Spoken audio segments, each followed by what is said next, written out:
Voilà, donc, je crois que nous sommes en train de parler de la politique. Comme j'avais annoncé, les thèmes c'était Tokomi Wapi avec les politiciens congolais. Je suis en face de M. Nelson Mikwiti. Avec lui, nous sommes en train de développer. Alors, j'ai posé à M. Nelson 4 questions. Déjà, j'ai posé 2 questions. Ça me reste encore 2 dernières questions. Alors, je disais, M. Nelson, lorsque nous voyons des scènes d'horreur, c'est-à-dire que les partis politiques, les sièges des grands partis politiques de notre pays sont incendiés, est-ce que c'est une bonne façon de s'exprimer? C'est-à-dire, du point de vue démocratie, est-ce que c'est de cela que nous allons compter sur nos politiciens? Ou c'est une honte pour les politiciens? Oui, quand tu parles de siège des partis politiques incendiés, qui a incendié les sièges des partis politiques? Le siège de l'UDPS a été incendié par le pouvoir en place parce que l'UDPS avait perçu l'argent de Kabila et ne respecte pas les engagements selon la manière ils se sont entendus. Kabila, dans sa colère, a ordonné qu'on puisse brûler le siège de l'UDPS parce que il y a quelque chose qui lie la majorité présidentielle à l'UDPS. Ils ont un contrat. Et dans ce contrat de mariage, ça n'a pas marché, c'est le divorce. C'est comme ça que Kabila est fâché, il a brûlé les sièges de l'UDPS. Les autres sièges de partis politiques de l'opposition ont été brûlés, toujours par le pouvoir en place. Alors, la question maintenant, c'est ceci. Même si nous devons parler, qui a la responsabilité de protéger la population et ses biens? C'est le pouvoir en place. Donc, nous revenons toujours à la case du départ. Le contexte actuel dans lequel notre pays évolue. Donc, si je vous ai posé cette question, je ne vous coupe pas la parole. En face du monde, l'homme politique ou les hommes politiques congolais sont sérieux ou ils ne sont pas sérieux lorsqu'il s'agit de tels actes? Non, ici... Est-ce qu'en face du monde maintenant? Non, mais c'est que le monde, tout le monde entier sait que nous avons un pouvoir dictatorial au Congo. Donc, il n'y a pas qu'en face du monde, il n'y a pas de question de honte ou de quoi. Ils savent que nous sommes dans un pays où les hommes politiques, ce sont des mendiants, ce sont des gens qui sont derrière l'argent et ils sont prêts à tout pour avoir son argent. C'est ce que j'ai expliqué. Lorsque vous dites les hommes politiques, mais ceux qui sont au pouvoir sont des hommes politiques, est-ce qu'ils ne savent pas? Ceux qui sont sur l'opposition sont Permettez. Moi, je maîtrise bien l'histoire. En 1996, lorsque l'AFDEL venait, ils ont parlé de la démocratie. Les Jean-Pierre Ndekane, Alexis Tambwe Mwamba, Kinke Mulumba, Mendo Malanga, tout ce monde, les Moïse Nyarugabo, ils ont chanté démocratie. Mais depuis qu'ils sont arrivés au pouvoir, où est la démocratie? Est-ce qu'ils sont en train de diriger le pays sur base des principes démocratiques? Lorsque vous arrêtez des jeunes gens, même les enfants de l'école primaire, vous les mettez au cachot en prison parce qu'ils ont déchiré la photo du président de la République. Est-ce que ça, c'est un régime démocratique? Vous mettez des enfants en prison parce qu'ils ont déchiré la photo d'un président à Beni. J'ai vu ça à Beni.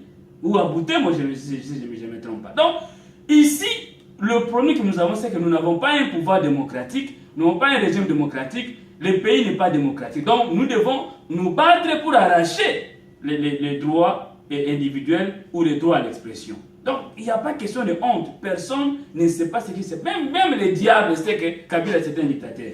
Ça, c'est vrai. Donc, même les diables savent que Kabila c'est un dictateur. Même les diables savent que Kabila ne pourra jamais organiser les élections. Même les diables savent que Kabila n'a jamais été élu et il ne pourra jamais se faire élire et jamais il va organiser les élections. Même les diables le connaissent. Alors qui d'autre voulait savoir? Qui doit connaître? Ça c'est vrai. Je crois que ce que nous sommes en train de dire, nous sommes en train de représenter les peuples. C'est une expression populaire. En tout cas, ceux qui vont nous regarder, vous devez comprendre que nous sommes en train de présenter des émissions pour permettre aux gens de réfléchir. Lorsque vous voyez les peuples se révolter, lorsque vous voyez les peuples descendre dans la rue pour manifester, il faut laisser les peuples s'exprimer. Parce que normalement, les peuples s'expriment dans plusieurs façons. Les peuples, lorsqu'ils vous demandent respecter la Constitution, par exemple, vous ne voulez pas. Non, attends, je vais sans te prendre la parole. Qui donne le droit à ces gens qui sont au pouvoir de tirer sur les Congolais? Est-ce que du fait d'être au pouvoir, ils sont devenus plus Congolais que nous? Parce que tu es devenu président de la République, ou ministre de l'Intérieur, ou chef d'état-major. Donc tu es plus congolais que ceux qui sont pas au pouvoir. Et tu as le droit de prendre l'arme et tirer sur les Congolais. Monsieur, toi qui es journaliste, informe à tout ce monde-là que nous allons les arrêter et les juger. Oui. Comme... Je crois que même, je crois que c'est sur Internet, tout le monde peut accéder. D'ailleurs, la procureure générale, je crois qu'il a déjà, moi j'ai lu ça dans la... Non, mais lui ne peut rien faire. Le procureur général de la République, non, mais lui, il est mal placé, il est mal placé pour mener une enquête sur le militaire des Kabila qui ont tiré, parce que lui-même est produit des Kabila. Donc, il ne peut pas être jugé par... Je parle de la procureure générale de la Cour internationale. Ok, moi je pensais que tu parlais du procureur de la République dans les... Je parle de la procureure générale de la Cour pénale internationale, que nous abrévions CPI. Donc, je lis ça comme tout le monde. Je crois que c'est sur le net. Tout le monde peut accéder, tout le monde peut lire. Tout ce que j'ai dit, tout ce que nous disons. L'Internet est maintenant à la portée de tout le monde. Vous pouvez vérifier. Et elle dit, elle a l'œil sur le Congo. Je ne sais pas pourquoi, parce que nous avons ratifié aussi, le Congo fait partie. Oui, mais tout ça, c'est que nous n'en voulons pas. Nous, de l'initiative des républicains congolais, des choses que nous n'acceptons pas. Le Congo signe tous les accords. Ils ont signé les accords, le OADA, ils ont signé la CPI, ils signent tous les accords. Un pays où on ne sait même pas où est-ce que nous allons. On ne peut pas mener un pays dans plusieurs directions. Bon. Non, je vais en terminer. Le pouvoir de Kabila, c'est un pouvoir de oui-oui. Un pouvoir de oui-oui ne peut jamais apporter un épanouissement pour un peuple. Pourquoi il est oui-oui?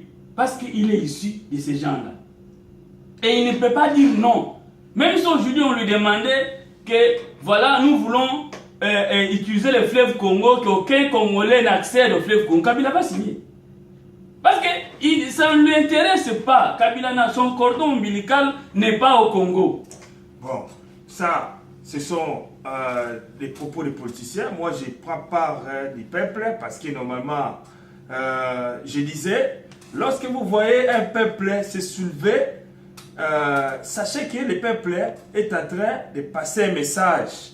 Vraiment, ce qui s'est passé au Congo, c'est une expression populaire, c'est-à-dire le peuple en a marre et le peuple s'exprime dans sa façon. Le peuple, lorsqu'il est fatigué des gouvernants, il a plusieurs moyens de s'exprimer. Aujourd'hui, je suis en train de poser des questions à un homme politique parce que le langage politique est difficile à comprendre, hein, chers amis. Vraiment, tout ce que M. Nelson me dit, c'est vrai. Il y a ceux qui comprennent parmi vous, qui vont nous regarder. Mais moi, j'ai aussi ma façon de voir les choses comme tout autre Congolais ou ensemble avec les téléspectateurs. Vous savez que vous, les politiciens, vous avez des langages vraiment politiques, des langages qui sont propres à vous. Hein? Il y a ceux qui vous qualifient de démagogues, vous flattez la population et après, vous ne faites pas ce que vous dites. Vous promettez la population, mais vous ne faites pas ce que vous promettez. Je ne suis pas d'accord avec ces qualificatifs, bon. D'autant plus que je t'ai dit que nous, au niveau de l'initiative des républicains congolais, nous récusons l'indépendance de la RDC, nous récusons la démocratie. Les hommes politiques congolais dont tu parles, dont tu es entêté de qualifier les démagogues. Non, attends. Dont tu qualifies les démagogues, ils travaillent dans quel contexte d'indépendance politique? Est-ce qu'ils travaillent pour le Congo? Raison pour laquelle nous sommes venus avec la 4e voie. Nous disons que le contexte actuel de nos hommes politiques dans lesquels ils évoluent, ils ne peuvent jamais apporter bonheur pour un peuple. Mais je vous avais posé la question, quelle est la part du peuple dans vos 4e voie? Oui, mais nous avons dit que nous... Parce que le peuple va se retrouver. Bien sûr, parce que nous n'allons pas faire de la démagogie. C'est-à-dire, nous savons que on n'est pas capable de pouvoir développer le Congo parce qu'on n'a pas le pouvoir politique, parce qu'on n'a pas le pouvoir de décision, mais nous disons à la population que nous en avons le pouvoir. Mais ce qui se passe maintenant, c'est ça. Kabila n'a pas le pouvoir de décider sur ce qui va se passer au Congo. Il n'a pas le pouvoir de développer. La preuve, c'est que tout ce qu'il fait lui est dicté de l'extérieur. C'est pourquoi nous disons, au lieu de faire semblant, voilà, de dire, ok, nous sommes là, nous gouvernons RDC, pendant que le pays est gouverné pas à l'extérieur, pourquoi ne pas demander à ces gens-là de venir au Congo directement, que les choses se font clairement devant tout le monde? Parce que qu'est-ce qui se passe? On vole, on va déposer là-bas. On détourne tout, on amène là-bas. Est-ce que tu sais que Kabila, tel qu'il est là, il paie la facture de l'AFDEL au Rwanda, au Burundi et en Ouganda, sans compter les puissances qui sont cachées derrière. Il paie la facture. Il n'a pas été placé là-bas après avoir assassiné Laurent Désiré Kabila. Kabila n'a pas été placé là-bas pour les bossiers. Non, il est là pour payer la facture dont l'AFDEL avait laissé en engageant les armées du Rwanda, du Burundi et de l'Ouganda et les fonds financés par les multinationales extérieures. Donc, j'étais en train de dire que ici, nos hommes politiques n'ont pas le pouvoir, mais ils n'ont pas le courage de le dire publiquement que nous ne pouvons rien faire. C'est pourquoi nous, au niveau de l'initiative des Républicains congolais, nous disons ceci. Retournons, que la RDC retourne d'abord au pied de la Belgique. Parce que nous avons fait des bêtises. C'est comme un enfant qui a dit à son père, je suis maintenant grand, je peux tout faire moi-même. Il est parti. Quand il est allé là-bas, il a trouvé que ça n'a pas marché. Qu'il commençait à manger la nourriture des porcs. Qu'est-ce qu'il a fait? Il est retourné chez son père. Que la RDC aussi, comme nous sommes, on a cru qu'on avait grandi, on a échoué, qu'on retourne traiter avec la Belgique pour que le Congo respire et se développe. Et qu'on retourne les noms des vies que les Belges nous ont laissés. Nous ne voulons plus les histoires fabriquées par Mobutu dans sa folie. Oh Lubumbashi, oh Kinshasa, oh Kisangani. Ce sont des noms qui n'ont pas des origines. Ce sont des noms qui n'ont pas des explications. On a cassé les statues des rois Léopoldais. Monsieur, je ne te pose pas une question, je suis là pour répondre. Qui a créé la RDC? Qui a dessiné la RDC? C'est le royaume de la Belgique.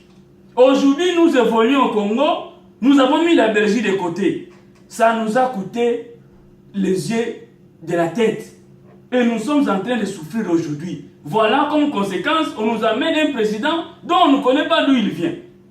Les Congolais sont mis de côté, les Congolais sont assassinés. Tous les Congolais qui pouvaient faire face à Kabila, Kabila les a tués avant. Moussa Mabé a été tué. Et le procès Philippe Biyoya a été tué. Mamadou Ndal a été tué. Toutes les personnes qui pouvaient faire face ont été tuées en avant parce que nous sommes stupides. Et la Belgique nous a abandonnés. Pourquoi? Parce que nous, on avait fait gros dos. C'est pourquoi nous, au niveau de l'initiative des Républicains, mon frère, nous avons échoué par notre intelligence. Nous avons échoué par nos efforts. Nous avons échoué par notre vitesse. Nous avons échoué par notre rébellion. Retourner dans la maison de notre Père. Celui qui a créé la RDC en termes d'État, c'est la Belgique. La Belgique pourra nous aider à redevenir, à récupérer cette autorité que nous avons perdue. L'autorité, le pouvoir congolais qu'on a confié maintenant aux Tutsis. C'est ça la vérité. Les gens ne veulent pas le dire.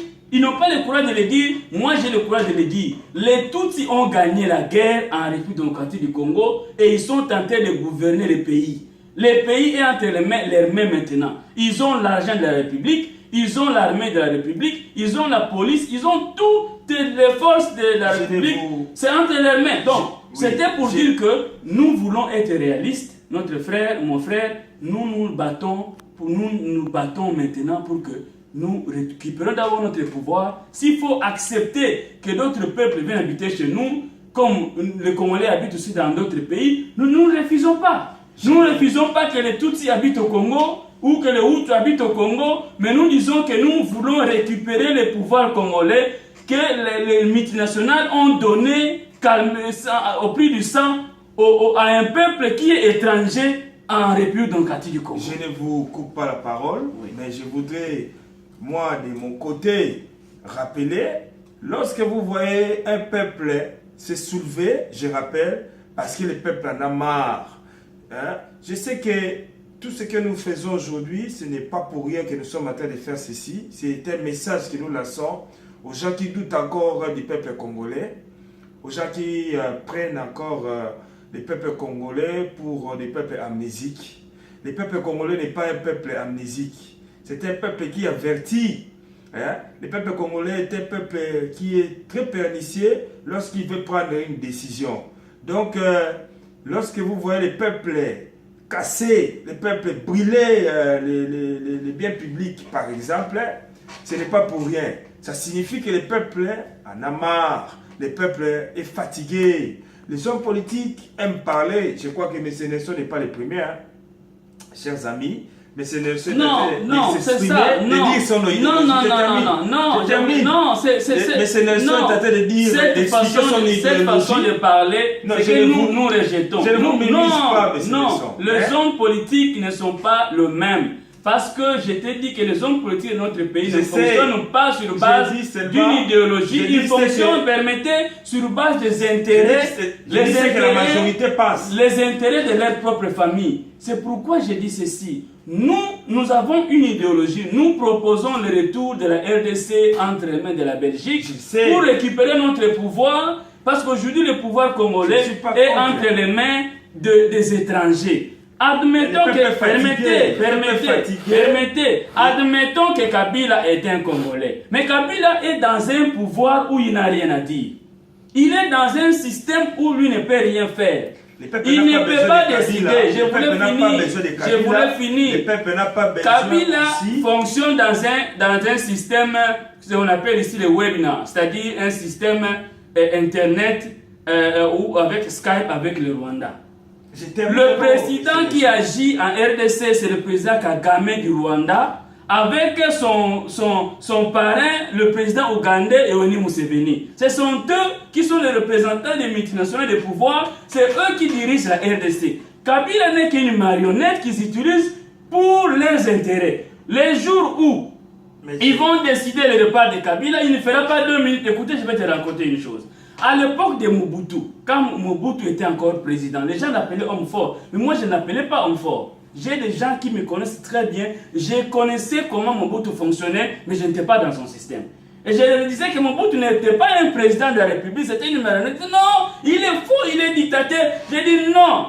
Les jours où les Américains vont décider le départ de Mobutu, il partira. Quand on a décidé son départ, il a fait comme des minutes. J'ai appelé maintenant les gens qui étaient avec Mobutu. Mon cher Freddy, il s'appelle Freddy. Qu'est-ce que je t'avais dit?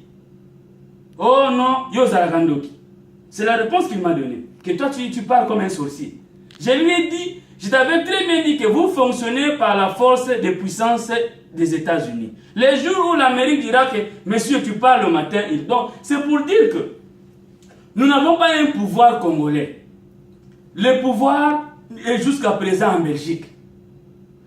Les gens que tu trouves là en train de parler, les Kabila, tout ce monde-là, ce sont des marionnettes. Même, est-ce que tu sais? Je crois que... Donc, ils n'ont aucune décision à prendre sur l'avenir de la RDC. Les décisions sont prises à l'extérieur et elles les sont imposées aux soi-disant dirigeants pour exécution. C'est ce que moi aussi je voudrais vous dire, M. Nelson. Oui. Les décisions ne sont pas prises à l'extérieur du Congo.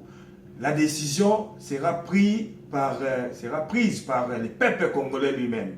C'est ça que moi et vous, parfois, nous ne mettons pas dans les mêmes longueurs d'onde.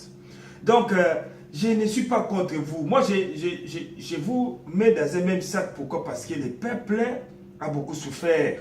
Le peuple a beaucoup souffert. Pourquoi? Parce qu'il était mal dirigé. C'est ça ce que moi je suis en train de... Oui, mais le peuple a beaucoup souffert, c'est que nous parce disons. Il est mal dirigé, il était mal dirigé à cause des politiciens. C'est ça la cause. La grande cause, c'est les politiciens. Alors, ce que vous devez faire, c'est quoi maintenant? Lorsque vous voyez le peuple est en train de casser, le peuple est en train de dire, laissez le pouvoir, partez. Pourquoi ne pas prendre ça en considération? Oui, mais je dis ceci. Mais lorsque nous revendiquons, dire aux gens qui gouvernent, permettez, lorsque la population, les gens qui sont en train de gouverner, le peuple est en train de lancer un message que vous êtes arrivés à la fin, laissez les autres, par exemple, venir.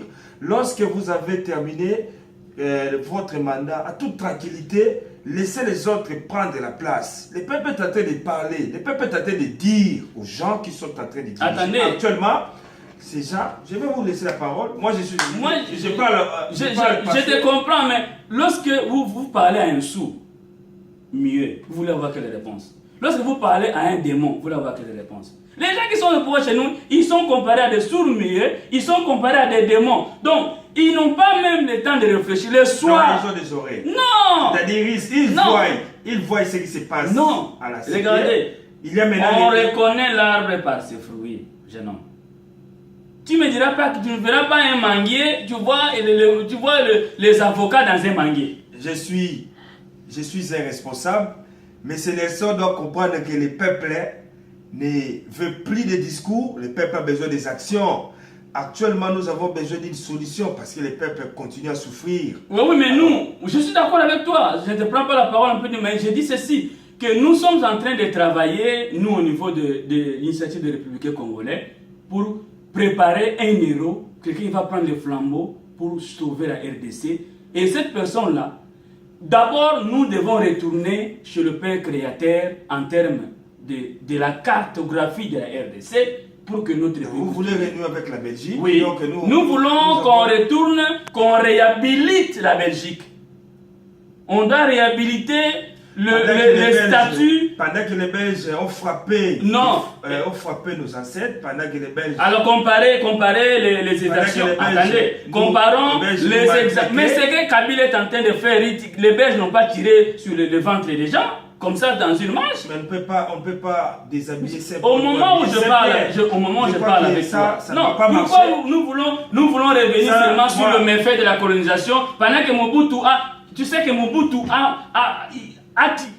on prend la maman de Pierre Moulele.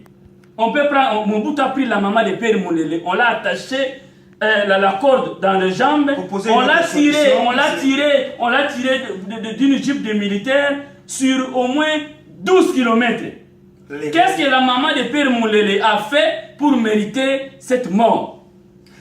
Parce que son fils a refusé la dictature de Mobutu. Par conséquent, il faut aller prendre la maman de Pierre Moulele, vous le tirez par la corde, au moins 12 km et puis la tuer. Attendez maintenant, mais vous ne parlez pas des méfaits, des méfaits de Mobutu dans notre pays, combien de gens sont morts, la pendaison au pont Gabi avec nos amis, et ainsi de suite. Vous ne parlez que le méfait de la colonisation. Aujourd'hui, le pays existe. Moi, je préfère le méfait de la colonisation que d'assister au meurtre et aux assassinats de Joseph Mobutu, de soi-disant Joseph Kabila. Nous préférons que les peuples congolais soient libres, que les peuples congolais ne soient plus dirigés par qui que ce soit. Le peuple congolais lui-même est capable de faire tout ce qu'il veut faire. Le peuple congolais est capable de tenir l'administration lui-même. Le peuple congolais est capable de monter. Moi je dis c'est faux. Le peuple congolais est capable. Moi je dis c'est faux. De fabriquer. Moi je dis c'est faux. Parce que le peuple congolais a été abruti pendant des années. Aujourd'hui nous avons des déficits. Est-ce que le peuple congolais est plus intelligent que tout ce que vous citez? Un seul domaine où le peuple congolais a réussi? Moi je dis aucun. Moi, je vous dis que nous venons d'inventer un robot roulage que vous ne verrez nulle part au monde. Donc, chers amis, comprenez, M. Nelson, nous sommes arrivés à la fin de notre émission pour aujourd'hui. Je crois que renouer avec la Belgique, ce n'est pas mal, mais il faut voir. Nous ne devons pas seulement renouer avec la Belgique, mais réhabiliter la Belgique en République démocratique du Congo par les noms de villes, par les statuts. Non! Qu'ils viennent encore donner des injonctions. Ça, je crois que mais actuellement, qu'est-ce que nous devons? Donc, non, ce n'est pas révolu. Nous avons passé sur les bancs de l'école, nous aussi. Ce n'est pas révolu. Le Congolais a étudié, nous avons des diplômes. Qui a choisi Kassabou comme président? Qui a choisi Mobutu comme président? Qui a choisi les soi-disant Joseph Kabila comme président? Est-ce que ce sont les Congolais qui les ont choisis? Si la réponse est non, c'est que nous ne sommes pas indépendants. Toutes ces notions-là sont utopiques. Merci beaucoup. Je crois que vous avez conclu. Je vais aussi conclure pour permettre aux téléspectateurs de respirer. Je remercie M. Nelson pour sa disponibilité. Je crois qu'il a parlé. Les Congolais vont nous suivre, savent de quoi nous sommes en train de dire. Nous avons évoqué les problèmes qui se passent au pays. Chers dirigeants, vous qui gouvernez le Congo actuellement, ayez pitié de ce peuple qui a autant meurtri. Nous sommes très ravis de savoir que vous avez suivi cette émission. Ne partez pas, restez toujours branchés et vous ne serez pas déçus. Il y a un deuxième numéro, non, il y a un troisième numéro qui va suivre après celui-ci. M. Nelson, merci beaucoup. Merci. Chers compatriotes, nous faisons ceci pour permettre à tout le monde de réfléchir et de tirer sa part. Merci. On se retrouve à la prochaine.